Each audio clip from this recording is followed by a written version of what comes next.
Hi, Joel Wendt here, Major Smart Guy. How American government is supposed to work.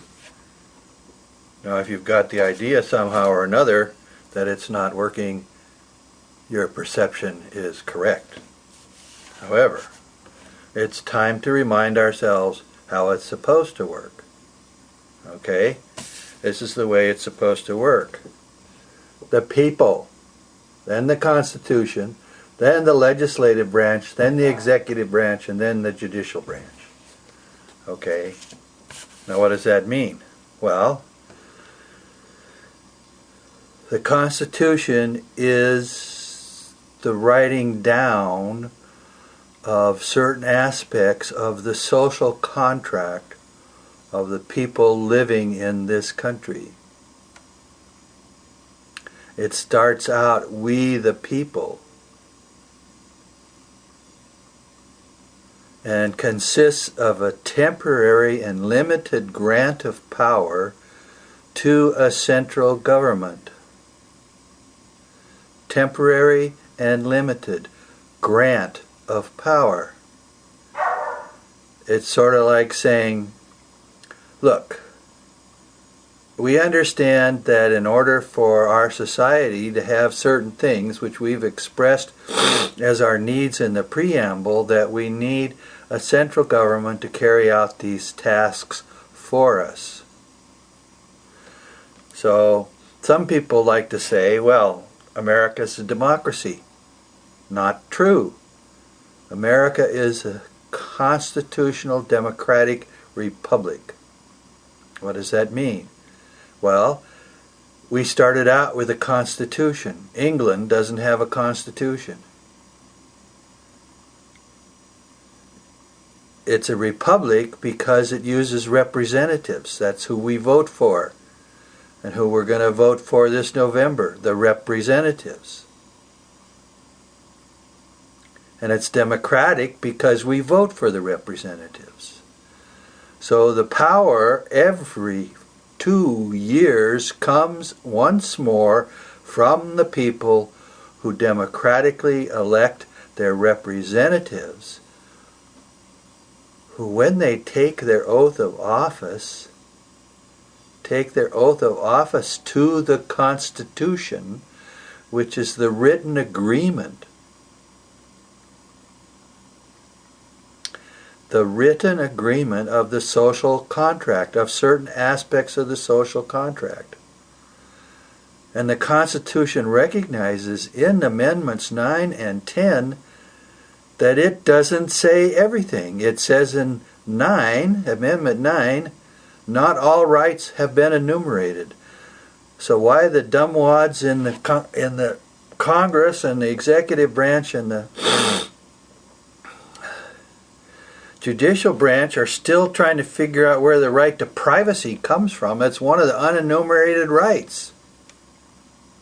It was assumed that government didn't get to get in your bedroom. Period. And the 10th Amendment says any powers not enumerated are reserved. And one of the powers not enumerated is that we can write a new constitution anytime we want, because we the people made the first one. Okay? Think about it. Now, what do we have going on here that's so screwed up? Well, shortly after the Constitution was enacted and people started making the governments work, they did two things which screwed up the way the Constitution was set up. One, they started having political parties. And two, they put the national officers of the executive branch up for popular election. Both of those things were not in the ideas by which the original limited grant of power was conceived. And at that point in time, things began to fall apart. Now, how do we know they've fallen apart?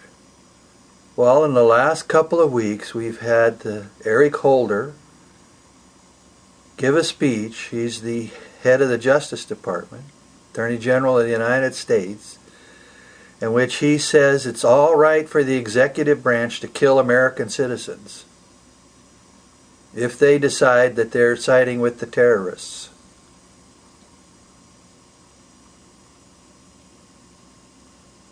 And then you got Leon Panetta appearing before Congress and getting in an argument. He knows quite well what the argument's about with the congressman over what laws govern what he does as Secretary of Defense.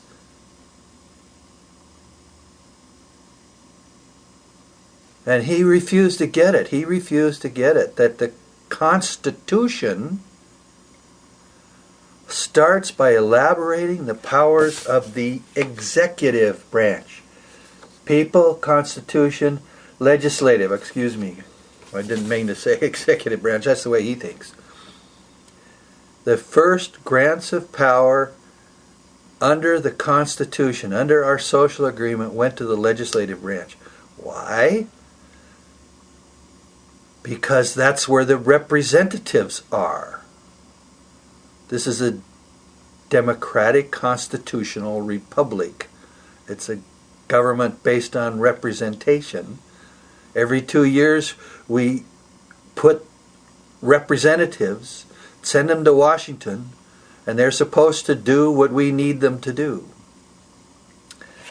Now, of course, it's really obvious in the present that because we have political parties, the political parties are about doing what they want to do, not about what the people want to do, but what the political parties want to do.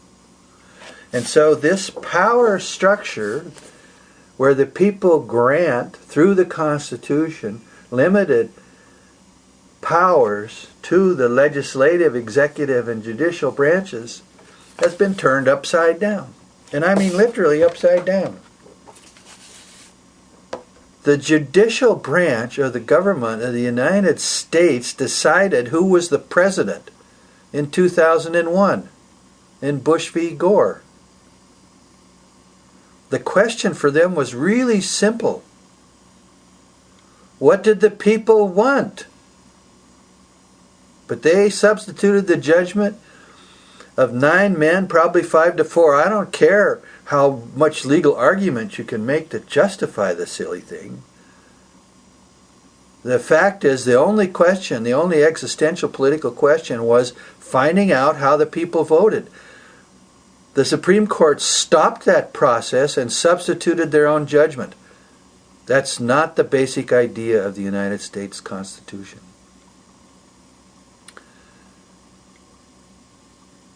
Right now, if we understood it, we would realize that the Constitution is set up so that the legislative branch has the most dominant kinds of powers.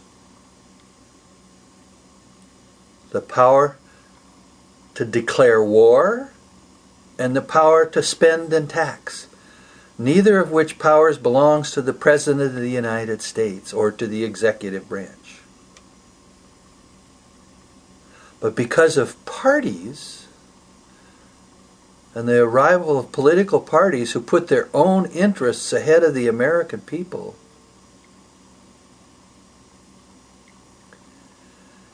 the executive is joined to the legislative through the parties. It's an extra-constitutional, obnoxious ugliness. And because the parties want to treat the president as the leader of their party, then everybody acts like all the power is supposed to be in the president. He's supposed to be weaker than the legislative powers, our elected representatives. People, Constitution, legislative branch, executive branch, judicial branch, got turned upside down.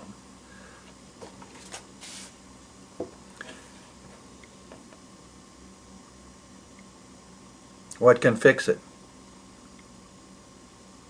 Only the people. We have to take our power back. I wrote a little booklet about it called Economic and Social Rebellion. You can look it up on the internet.